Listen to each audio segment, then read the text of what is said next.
tomorrow we'll tell of our tale. Come away, we'll see that dragon slain. But before we go, let's dream. But before we go, let's dream.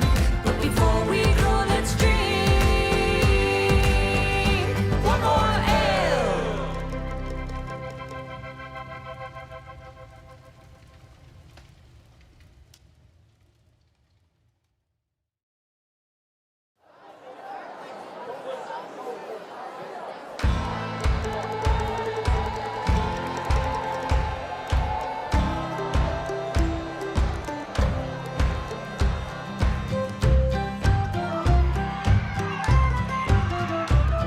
We've come on down to the tavern for trouble and for fun, and to talk about the old prophecy. And we all sing songs at the tavern of the fights that we have won, and we dream about our next victory. Come away, adventure calls today, and tomorrow we'll tell of our tale. Come away, we'll see that dragon slain. But before we go, let's drink one more ale.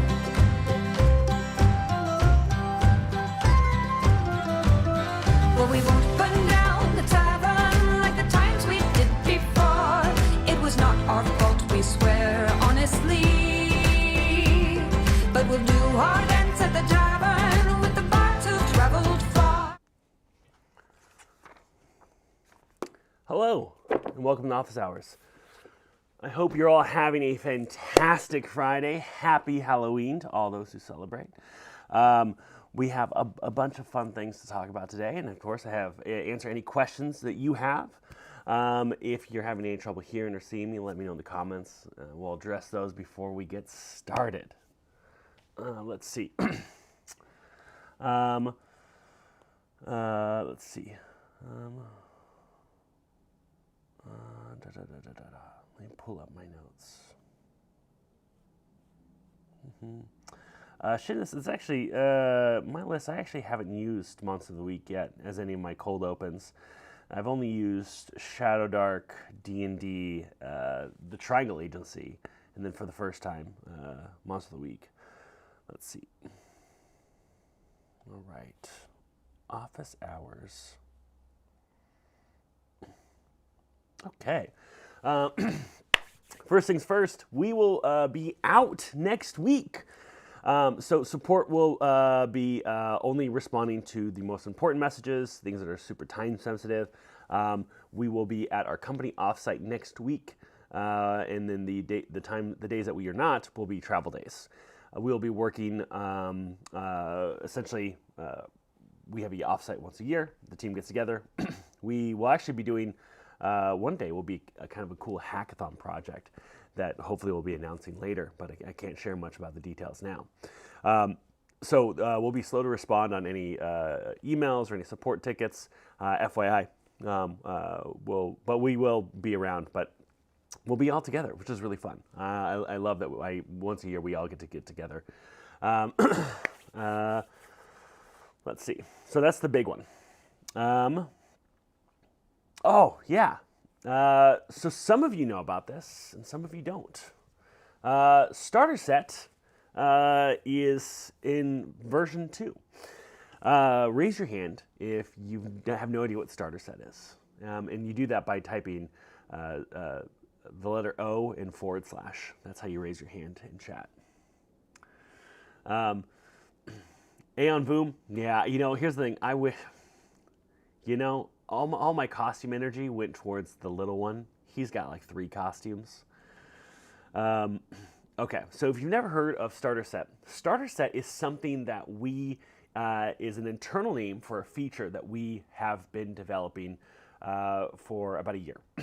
So we originally developed it, and it was like a quiz. And the idea of Starter Set was to help the specific customer that is not part of the hobby of tabletop role-playing games. They want to learn to play D&D, but they have no idea where to start, how to get started, and there's a lot of friction for them to get started. They are intimidated by playing with other people who are experienced because they don't want to look like a noob. They are intimidated by all the rules they have to learn. They are intimidated by how long the game seems to take. There's all these aspects. So we did a lot of user interviews with all these people. We gathered so much data to kind of come to this conclusion to realize this is the best way to run an intro game. Well, then we used what was called Starter Set V1, just Starter Set at the time.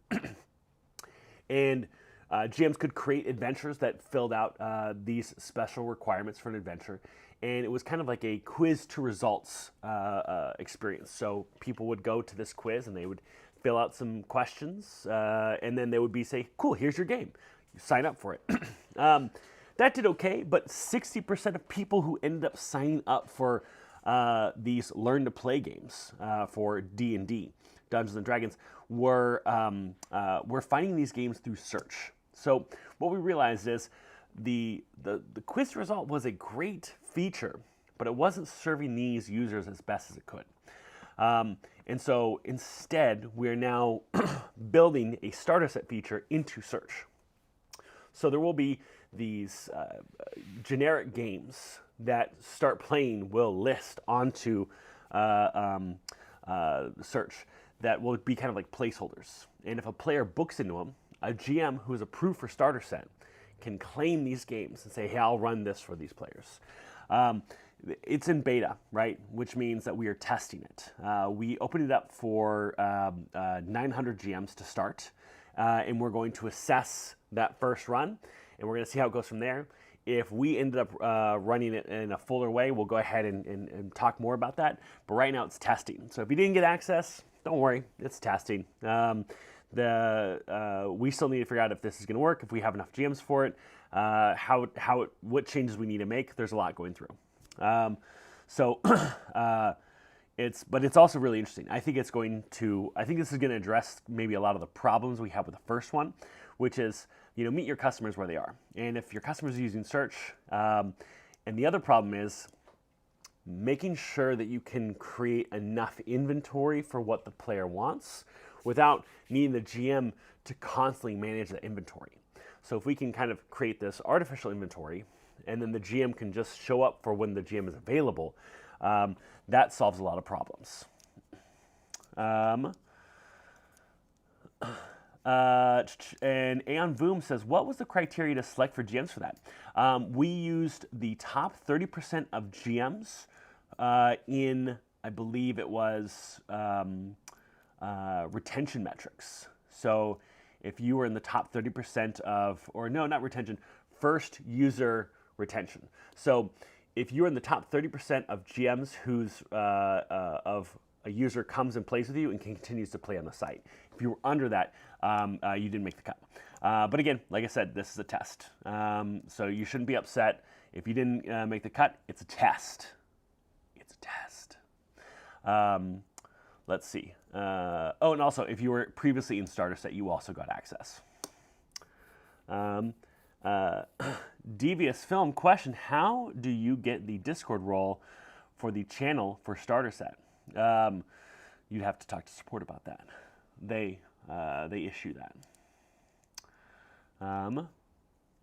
Let's see. What other questions? Any other questions on starter set before we move on? Okay. I'm also going to make the text here bigger. Oh, there we go. All right, let's see what else I have on my notes. Referrals are doing really good. Oh, here it is. I think the role question have to do with folks who are in it. I think the role question have to do with the folks who are in it. That's not a question. I think the role question.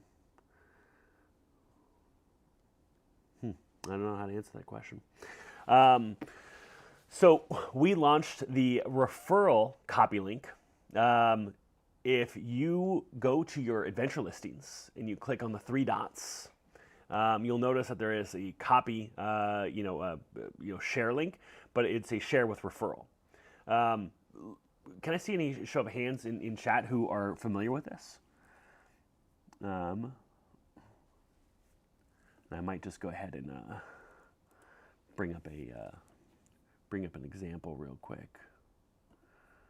Let's go find this one. There we go.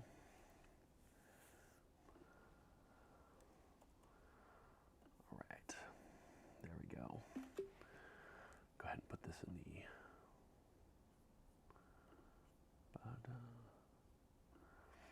So if you're not familiar with this, this is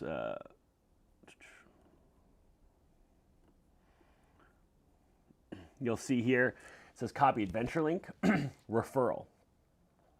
Now, when you copy that code,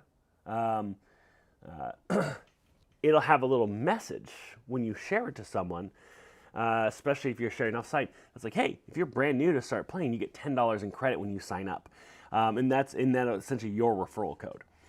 We're noticing that people that use this referral code are having a much higher likelihood of signing up. There's a lot less people that are hitting the referral page, but the people who are have a lot high. The onboarding rate, the sign-up rate is so much higher. So that's a huge win. Imagine that like there's 100 people that are signing up for referrals normally, but in this one, there's only 50 people that are signing up for referrals, but all 50 of those people are actually signing up for a game and then playing in that game. So even though less people are signing up, more people are signing up and playing, which means the signups are more valuable. So a lot better qualified traffic.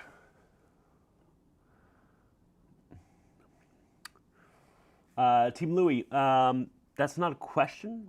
As somebody who has yet to run a game on StartPlaying, my retention rate is 100% technically or zero. Zero. And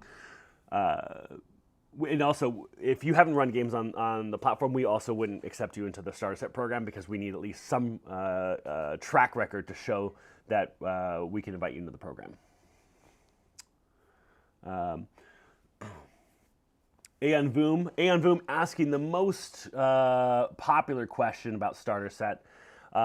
Will starter set be limited to D&D, or will it eventually be open to other systems? I've had good success with intro one-shots to Daggerheart, Pathfinder, and so much more. I don't see it being limited to just D&D, but if you want to get an answer to something, you have to get as much data as possible. We're going to get that with D&D. That's always going to be the case. Nothing is as big as D&D. So D&D is going to give us the answer as fast as possible.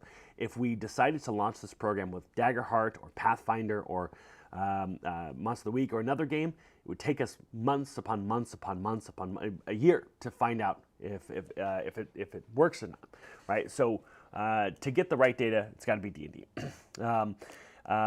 The technology that this is building upon with the bounty board, I think the idea of starter set for other systems might not be as applicable, but the idea of bounty board for other systems, I think is a little more applicable. So I think the technology that we're building will be able to apply to a lot of games, but if it doesn't work, then we won't apply it to anything. It's one of those things where, let's see. It's hard to tell you, yes, we're going to, because if it doesn't work, we're not going to roll it out at all. If it's successful, then we're probably going to find a way to expand it more and more and more until it stops working. That's kind of just like the general with anything. Okay. Aeon Voom, let me know if that answers your question. Referrals, starter sets. Next month. Okay, so next month's charity is Feed America. Feed America, it's like food banks all across America. I believe it's like as impactful as $1 can feed up to like 10 meals. So it's some of the most impactful for those who are impacted by food shortages, impacted by food. What is it? I forget the exact verbiage, but it's going to be a great charity for Thanksgiving in the month of November generally. Let's see. Yes, and Shitness, yes, and especially those who are feeling the crunch on not being able to have SNAP benefits. And boom. It's also, think about this, the bounty board can allow for some cool stuff, right? We could have a sign up for a Daggerheart game, but only GMs who've ever run Daggerheart games could see that on the bounty board. And so only Daggerheart GMs can claim that. There's so much this technology could do if it works in this one way that we can then apply in different ways. Think about if someone's like, hey, we can go back to the OG version of bounties where someone's like, I want to play a game, like I want to play Star Trek. And they say, I want to play Star Trek and I want to play on Tuesdays. And then we say, cool. Well, this bounty is only viewable to GMs that we know are available on Tuesdays and who have experience running Star Trek games. So then only those 30 GMs see that bounty. It's also really fun too. There's something you'll see with bounties. If someone has clicked a bounty, you'll see that they are currently trying to claim it, and it'll say grappled. And that means that they are currently trying to claim that bounty. You have 5 minutes to claim a bounty once you click claim. It is a first come, first serve. And you can set on the page, it refreshes every 5 minutes automatically. You can click Command R yourself if you want. But we don't know how many bounties are going to show up there. Could be a little, could be a lot, could be none. Who knows? I hope it's a lot. I hope it's a lot of bounties. Okay, let's see. We'll be testing GM availability. GM availability is a test. We did some user interviews. We're going to see how much this filter actually gets used. GM availability isn't going to be a great filter at first because we're testing usage, not effectiveness. So we want to see if we can get to 12% usage on this filter, and if so, we'll be building out a GM availability filter where you, the GM, will put in your availability, and that might be, like you select the 12 hours every day that you can be available.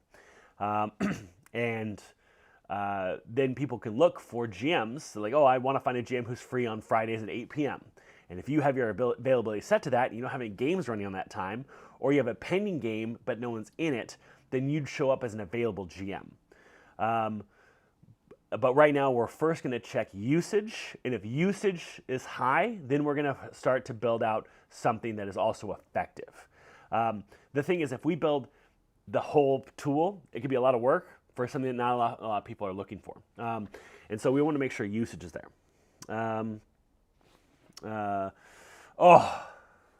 Team, I can't tell you yet. I can't tell. Oh. My wonderful, beautiful, amazing game masters, there is a project called Roll for Treasure that we are working on that is coming in December. And I think all of you are going to love it. It is not a masterpiece, but it is good. It is very good, and I think you're going to love it. You'll have to wait and see. I wish I could talk more about it, but I can't. But it's called Roll for Treasure. You know me, I love naming the themes of our different, we have different themes for the different types of projects we do. So, like the hero's journey is the theme of when we work for learn to play stuff that helps new users, right? It's called the hero's journey. Divination is when we talk about search tools that help you find games better. These types of names are fun back-end projects, right? Like Starter Set, that's a name that I share with you, but we don't actually say that name to the user, right? That's not something that we advertise to the general populace. This is just something because you guys are the hosts. But it is, I think you'll like it. Roll for Treasure is fun. Lean on the idea of tables, D100 tables, just a bunch of mishmash of things. But Roll for Treasure, that's the thing we can start talking about. The Chicago event, the in-person Chicago event was great. We'll be exploring another in-person event that's going to be Learn to Play D&D specific. We're going to see if we can get people who are not in the hobby interested in the hobby, and does that translate to them then playing online. We're going to be checking in 30, 60, 90 days the people who went and played in Chicago. Were they already StartPlaying users? Did they become StartPlaying users? Are they currently playing on StartPlaying? So those are some of the measurements we're going to do with the current in-person Chicago event that happened. Let's see. Let's see. Watch list. The watch list was aces. We are going to stop the watch list test probably next week or the week after. The watch list test was just for new users. It looks like we're going to be rolling it out to all users. It looks like the watch list test is leading to, it looks like most of those folks would have booked most likely. We probably have a small uptick in actual purchase rate. We think that the watch list most likely is leading towards people signing up earlier, knowing where they're getting. We think it's a quality of life improvement for the player. So the watch list should be something that we will be launching. If you're not familiar with the watch list is, and that's another internal name, but it is where you can follow a game that you're interested in joining, and you get updates about that game when you follow it. Also, you can see that a game has followers. So you can see that this game is being followed by 5, 6 people. When a new person books, those 6 people get an email saying, hey, someone else has just booked in this game. You better hurry up and book in. Because if you don't, you might lose your seat. Now, we all know that there's, we don't all know this. I've been talking a lot in these office hours how we've been wanting to focus on these 1, 2, 3x projects that all kind of help build towards, they all kind of compound on each other. We have just had the best month that StartPlaying has ever had. We are seeing a lot of these compounding factors along with really good press. We are seeing new user sign-up rates at almost 50% higher than any other month we've ever seen. It's wild. It's a huge shoot up that we've seen. This is like this. So hopefully that stays. October is usually never this good of a month, and the fact that October has now become the best month of business that StartPlaying has ever seen, a shocker. But it shows that like a lot of these changes that we've been making, these smaller changes, have been paying dividends. And it's the same thing when I talk to GMs about how to succeed as a pro GM. Is there's no one feature or product that we can build that will make GMs more successful, right? It's not. There's no arrows of slaying. There's no silver bullets. It's 1,000 crossbow bolts, and that's what I've been trying to focus on. And we're seeing that happen with our conversion rate at a nice, above, about 2x what it used to be for new users. We're seeing the retention stay where it is. People love the GMs that they're playing with, but if you have all these new users coming, you can increase that conversion rate just a little bit. You're going to get that many more customers, and those people playing with those GMs stick with those GMs. Then they also kind of like create this virtual cycle because then they tell their friends how much fun they're having on StartPlaying, etc. And that Ginny D video was also a smashing success. That was great. I can't thank Ginny enough for that. We've also had, a bunch of YouTube videos that we have been sponsoring every month leading up to October and November, taking December off. Tons of creators. We have 2 agencies we're working with that have been doing really great work because I just don't have the time to manage our Meta and our Google and our Reddit and our TikTok. There's so many ad platforms that I just don't have time to manage. And so all this has been really, really helping drive these numbers. And so I'm pumped about that. Let's see. What else do we have?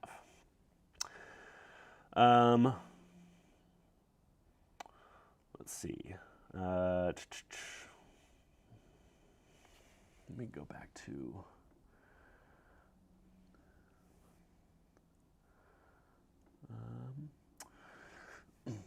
We are currently testing removing the custom request button, which seems like it has led to a 7% increase in messaging or in signups, which is likely a lead in messaging. We're not seeing much of a change in the adventure on player avatars. The Find Games additional filters test isn't doing very well. I'm kind of curious about that one. I wonder why. I might want to test something where we pull all those filters out from behind the more filters button. The filter button request count, the scrying feature we launched, that seems to be doing well. We'll be launching that one. If you don't know what that is, it's when you start to filter, it'll tell you the amount of results that you're going to get by the filter choices you've made. So if I say I'm looking for this game, if I say maybe Daggerheart, and then I say I'm looking for the theme to be horror, it'll say, cool, show me the 30 results I have. And then if I say it also on Tuesdays, it's like, great, show me the 20 results I have. Then I say after 6 p.m., it's like, show me the 5 results. So I know that these options I'm putting in, how they're limiting me. We think that allows the user to decide, oh, I might want to actually change some of the filters I'm applying because I want to get either a wider net or a smaller net. Because some users, they want a breadth of options. And other users, they want to find a very specific option. And so if they can see that. Now, if it's 50 or more, we kind of max it at 50. So if there's 50 or more results that would be shown, it just says 50 plus. We don't say like show 712 results, etc. But we think that this will be very helpful. And we've seen some small impact, around a 1% increase in purchases. It's still not enough to be statistically significant, but I think overall it's a great quality of life improvement for the user. Adam Wemp, question, wait, does that mean there might be a Start Playing rep more at D&D at Castle? Cross his finger. I don't know what that means, Adam. Maybe. I mean, we'll probably continue to do stuff with D&D and Castle folks. They've been fantastic partners. We did draw the giveaway. I'm going to be contacting the winner of that. I just confirmed that they had verified their result to make sure they had a Start Playing account and their entry was real. But for the giveaway. But yeah, I assume we'll be doing more stuff with D&D and Castle. Petty Rick, I think I saw you all had commented on a message about sponsoring something on a Dropout post about working with them, the upcoming project. Is that come to fruition? Patty Rick, I would love it. Listen.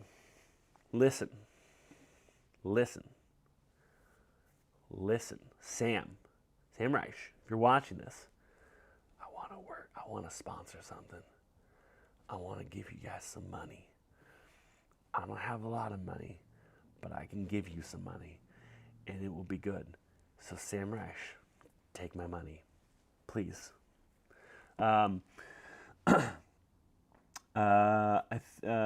Wimp says, Ginny has been working with D&D at Castle, so I figure there might be a good connection there. I mean, I think we have, we did do we also, I mean, it's funny, in April, I had actually pinned a spot with Ginny. She did a social media ad with us earlier this month. And so, but we had pinned that in April. I was like, oh, we're going to want something with Ginny by then. Okay. Let's see. What is a D4 deep dive video? I need to learn about this. Let's see. Homepage A/B test, GM search. What are the things that we will be working on next? Let me bring this up.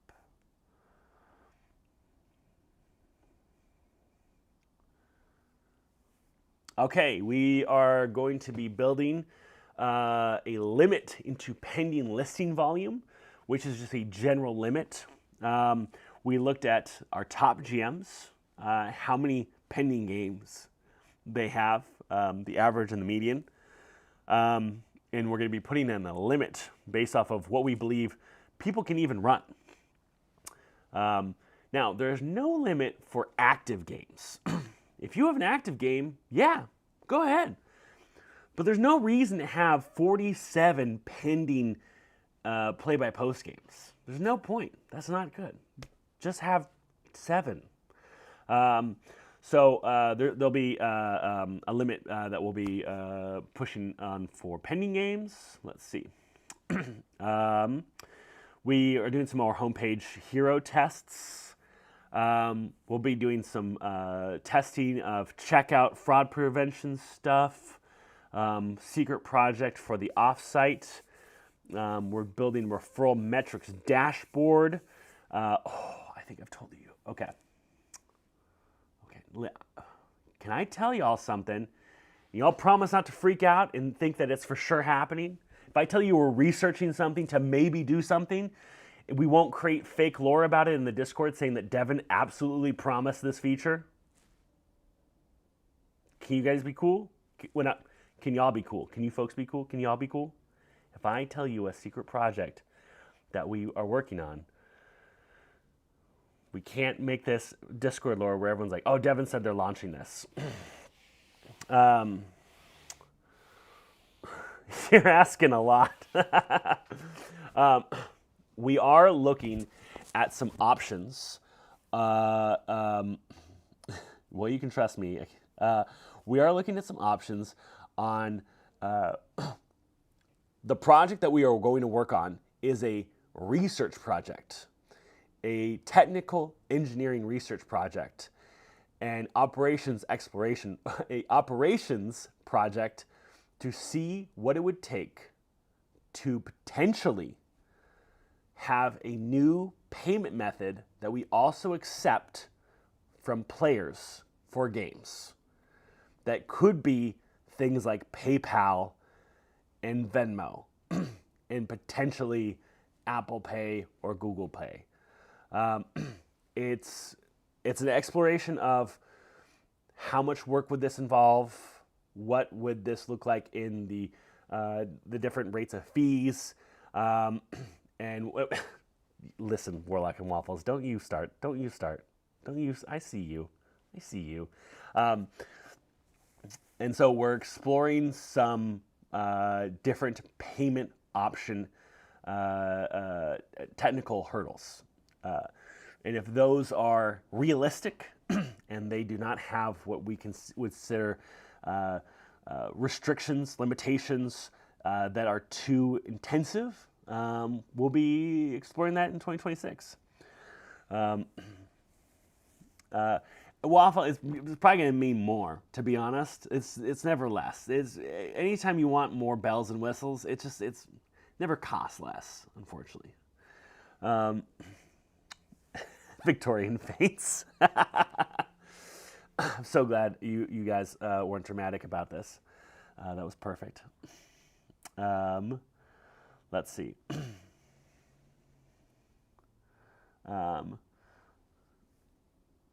Scarlett, so this wouldn't be about payouts. This would be about players paying for games, not getting paid for games. Game paying for games will continue to be the same. This would just be like taking payment for games. And it's we do feel that we have hit an apex of popularity, like that it is no longer that we are like this like weird company. There are still people like, I don't know who this company is, but like there exists so much information about us out there that like is very trustworthy. But we do know that like people feel much better about making their first purchase with a company if there's a payment method that they feel good about. And so there's the idea of like, well, if it's 1% more, but it allows us for a 10% higher conversion rate than a previous conversion rate. So from like a 2% to 2.1%, then is that 0.1% worth it on the transaction level, right? So these are all things that we'll kind of explore as part of it. But we're just starting the research stage.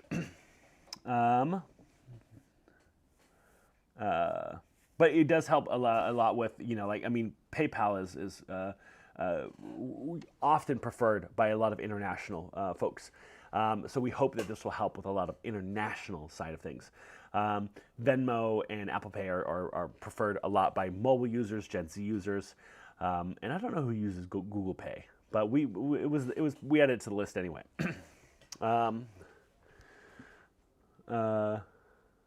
Shouldness. It most likely will. It most likely will sit on the player. I don't see why we wouldn't put it on the payee for choosing that payment method. Question: did we see an increase sign up because of the Halloween event? Which Halloween event, Ace? The Roll20 one or the Vampire the Masquerade one? Because we saw just a general uptick overall. WeChat Pay, Alipay, I had some players from China who ran into problems. Would be easier for them. I think when we look to internationalization, we'll probably look more at those payment processors. Right now, I think we're going to look at some that are going to generally be more popular in Europe and in the West before we go into what are more kind of popular in the Eastern payment methods. Okay, let's see. Oh yeah, and then we're looking at rolling out.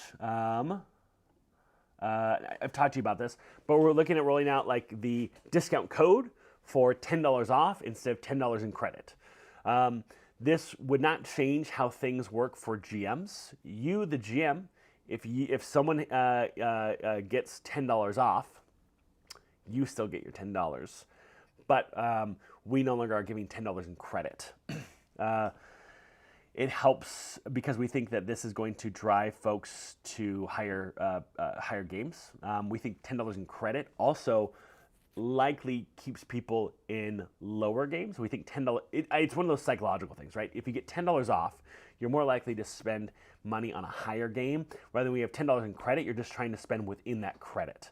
I know that sounds silly, but there is research that shows that there's the difference between credit and a code or like a coupon where you are getting an amount off of a purchase one time, or whether you have essentially credit stored and you're trying just to use that. So we will be moving to a sort of code-based discounting in the new year.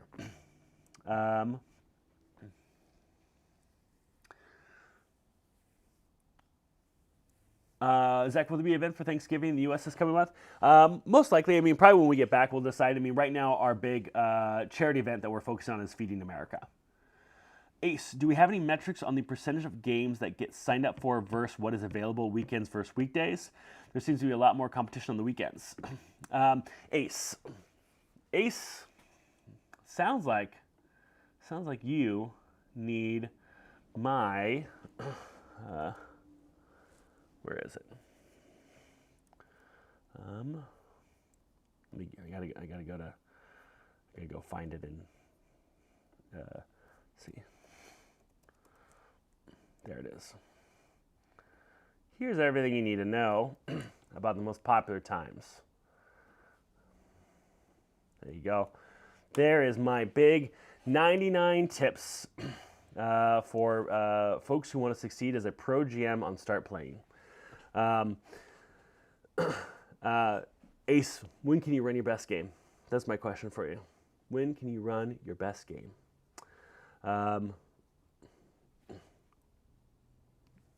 There it is. There it is.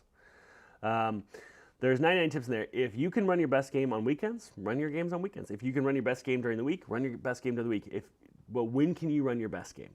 The most popular days are Monday through Sunday. Monday being the least popular, Sunday being the most popular, with Thursday sometimes being more popular than Sunday, but it fluctuates. But usually you can assume that Monday is the least popular day and Sunday is the most popular day. Correct. I mean, there is some data in there. Like, on average, I put in, I can't remember off the top of my head, but it's like 37 days is on average. If a GM succeeds on StartPlaying, it takes them 37 days for that success to happen. Let's see. Yeah, I mean, I could give you data, but like, okay, 18% of games happen on Sunday. What does that change for you? You know, the most popular day to play games is Sunday. Second most popular game to play is Saturday. You know, it's the same thing, right? Like, when can you play? You could try as hard as you want to optimize as much as you want, but that's not going to help you succeed. Other than trying to, when can you do your best? Let's see. Let's see. Garfield approves of Monday not being popular. That is true. Okay. I don't think there's anything else we have to dive into.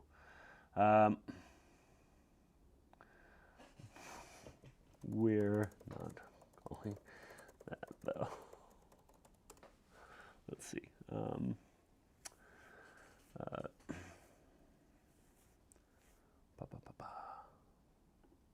I got nothing else in my notes here, team.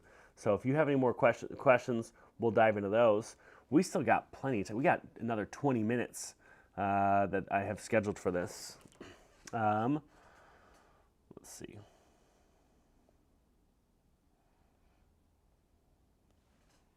Let's see. We got new merch? Not yet. Not yet. We have some really cool new, as was described, girly pop merch coming. I love it. We have 2 designs coming. They're very dope. One is done. One is being worked on. They're very cool. Let's see. Oh, Phoenix. That's funny that you. That was exactly what I was talking about. So yeah, we're waiting. We should have something probably November. Ace, have you played? Oh God, yes. I cannot wait to play episode 4 tonight after everyone goes to sleep. I don't play video games almost at all, but that one I'm just like obsessed with. Bellion, will there ever be a rerun of previous merch? There will be actually not a rerun of previous merch because it's kind of like a special thing. Like you were there when you got it, but there will be an alt version of previous designs that you'll be able to get.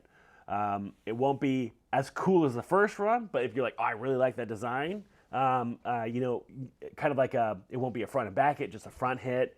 It'll probably be, you know, a little bit smaller run, might be DTG rather than screen printed. But what design is it specifically that you were eyeing? Dragonfire, any live stream crossovers planned? Probably not. I just don't have the time for it. Patty Rick, are you okay with me posting that clip of you talking to Sam to see if we can get some attention on it? I'd love to see you get some. Yeah, please. But I should just actually do the damn thing and ask Brendan to finally introduce me to him. He offered, and so I should just remind myself to email Brendan about that. Question: are there plans to? But please post any clips that get. I love a clip that gets the social engine moving. Samuel. Question: are there plans to make a way of transferring players to a new campaign after one ends? Similar like leg lace. That's actually a very complex thing to do, and we probably won't be doing it. We haven't heard overwhelming players having a problem with joining a new campaign. And so there doesn't seem to be a reason to focus a lot of development time on that, whether there's other things that we can see provide a bigger impact to the GM's lives, to the players' lives, to the overall conversion side of things. You know, if all the players are still in the same campaign, you could just change the details. You know, you can go to the template, you can change that to be whatever you want it to be. You can reset it to 0. But to move them to a new campaign, it's not really necessary. You know, just giving them the link to the new campaign, saying go sign up here. You know, all it takes is for them to go over and hit sign up. They already have their card on Start Playing. The amount of effort it takes for a player to do it is literally clicking the sign up button. So for you to go and have to move someone, and then the player still has to accept that, right? Because Otherwise, if it's a different amount of price, right? And if it's not a different amount of price, then we're limiting this new feature, right? So let's say it's $1 more, right?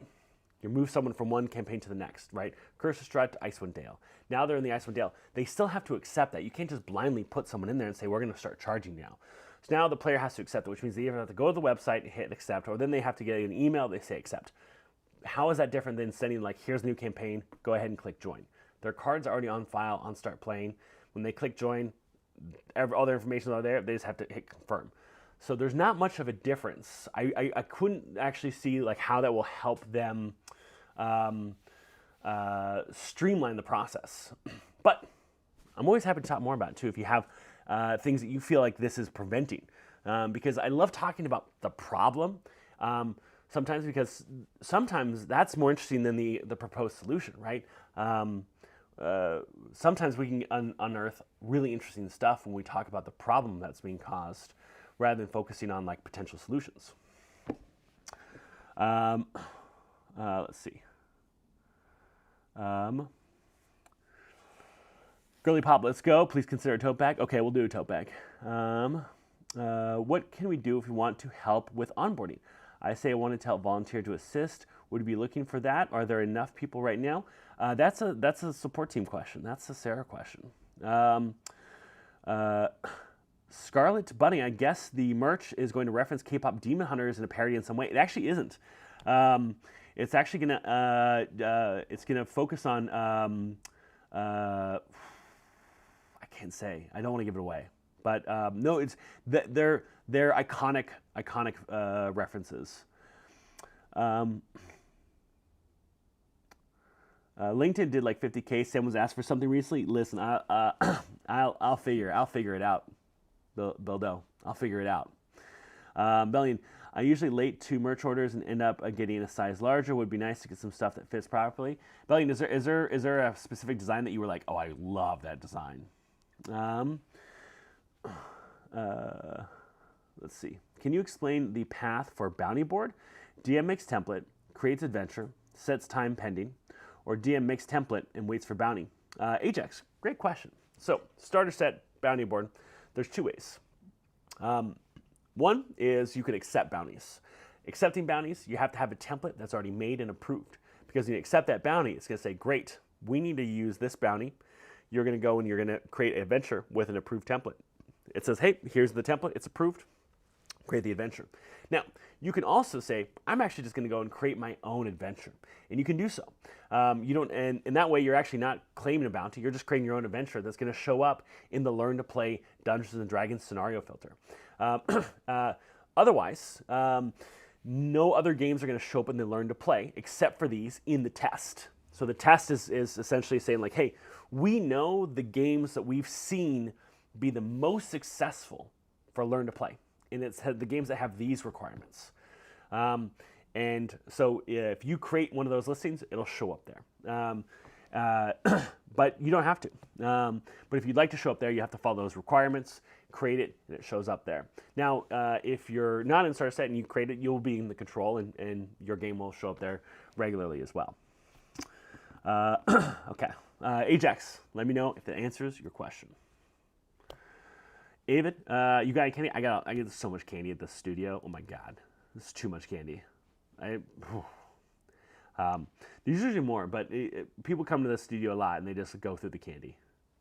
Halloween is my favorite. The best Halloween candy, and I think is just one of the best candies generally.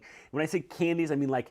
I don't mean like what do you call it? A confection. I mean like a high-end. I mean like just a good candy is the Reese's Pumpkins or a Reese's Bunny or a Reese's Egg or a Reese's Christmas tree. Any of the Reese's peanut butter cups that's a shape, it just has a higher peanut butter to chocolate ratio.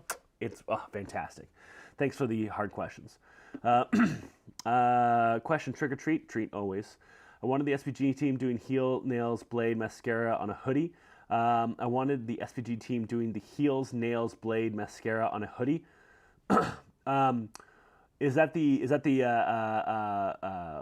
when you're posed with your legs crossed and you're on like a can? Is that what that's called? Scarlet Bunny? I didn't know that had a name, but I don't know if that's what you're referencing.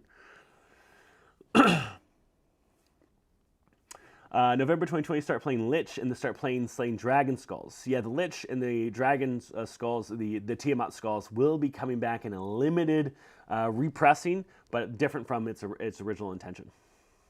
Hot tamales all the way. The answer clocks are so hard for you. The Reese's Blob 10/10 candy every time. Yes, that explains it. Thanks, Devin. I'm currently in my SPG hoodie. K-pop. It's K-pop Demon Hunters. K-pop Demon Hunters. You gotta watch. I love K-pop Demon Hunters. It was such a fun movie. GM badge update. I didn't say anything about badges. I did not say anything about badges. I didn't say you can't quote me on anything about badges. I'm not saying that we're working on badges. Where did you get that information from? This is wrong information. Quit making up stuff about badges. We're not working on badges. I don't know where you got that idea from. Okay, just drop it. You guys keep badgering me about badges. There's nothing about badges. We've never even talked about badges before. There's no badges.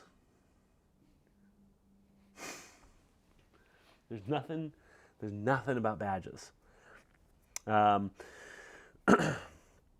Patty Rick says, where can I order a Start Playing hoodie? If you can still get them. If we have any in stock, you'll find them at TotalPartyChill.com. Total Party Chill is our merch partner.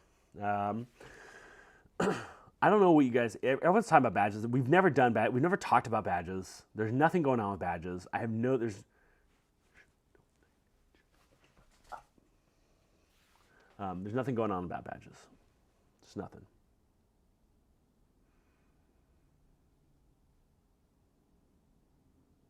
Next question. All right. Do you recommend Heroes of the Borderlands for the starter campaign, or is there a better alternative? Let's see. Is this it? No, this is City of Mist. Nope.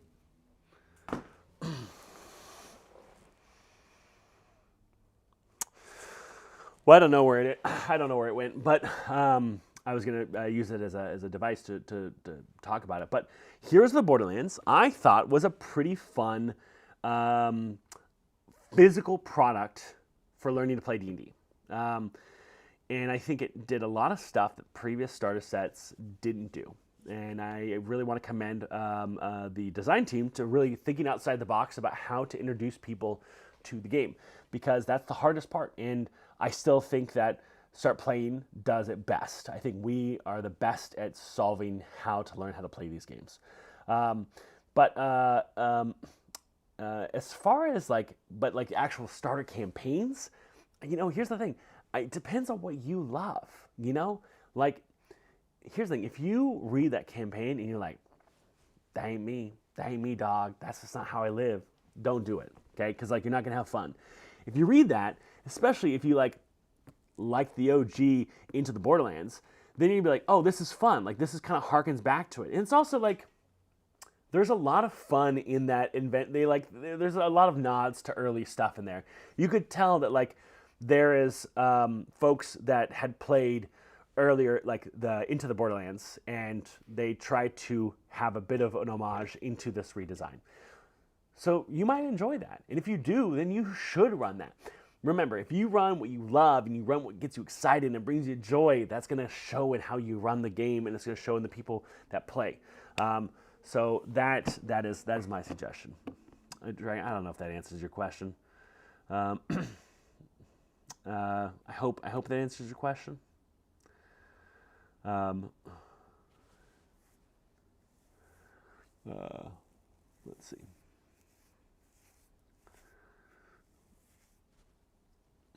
Anyone with good music production, we need to cut Beast and Devin into viral TikTok sounding about badges. Will the bounty board be spread out to other systems? Brengian? Maybe, if the bounty board's successful. Who knows? If it's not successful, then it won't make it past the beta. If it is, then I'm going to push it as far as it can. Just trying to say 2024 compliant. I get you. I get you. The thing is, like, I love I buy all the WotC books, and I also get all the third party stuff. Is because like I love pulling from that to make my own stuff. But if you're looking for like something for starter set, then I think that's a great choice. But again, like read it. If you like it, you should run it. If you find it hard to run and you just don't like the vibe, then it will show in how you run the game. Let's see. Do y'all want to see something cool? A friend got me something really cool. I think maybe I've shown this off to you before. Maybe I haven't. But it's right here, and I really love it. And my friend gave it to me as a gift, and I want to show it off.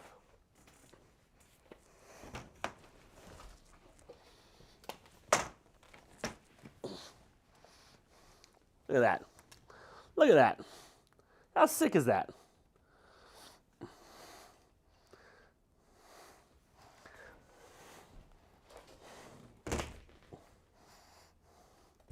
I guess that would cool. Okay, well, I'm just trying to kill time now because we've got 7 minutes left. There's no more questions.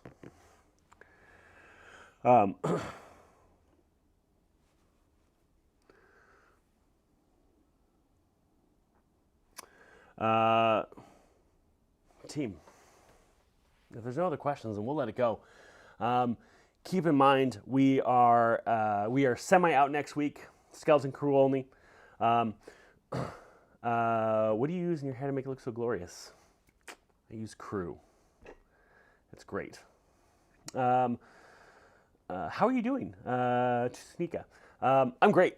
Honestly, I'm wonderful. Happy family, healthy family, wonderful dog, and our GMs are more successful this month than ever because we had record signups. So I couldn't be happier, team.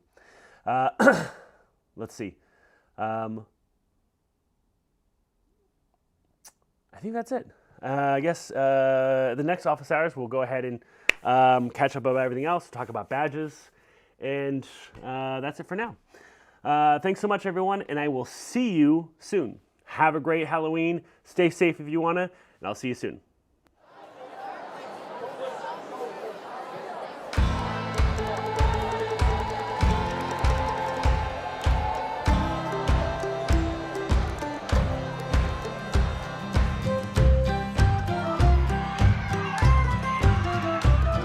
We've come on down to the tavern for trouble and for fun, and to talk about the old prophecy. And we all sing songs at the tavern of the fights that we have won, and we dream about our next victory.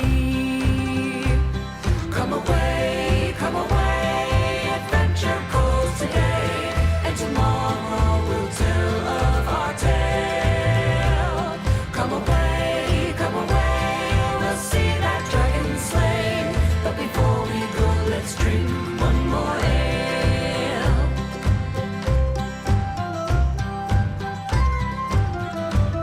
Well, we won't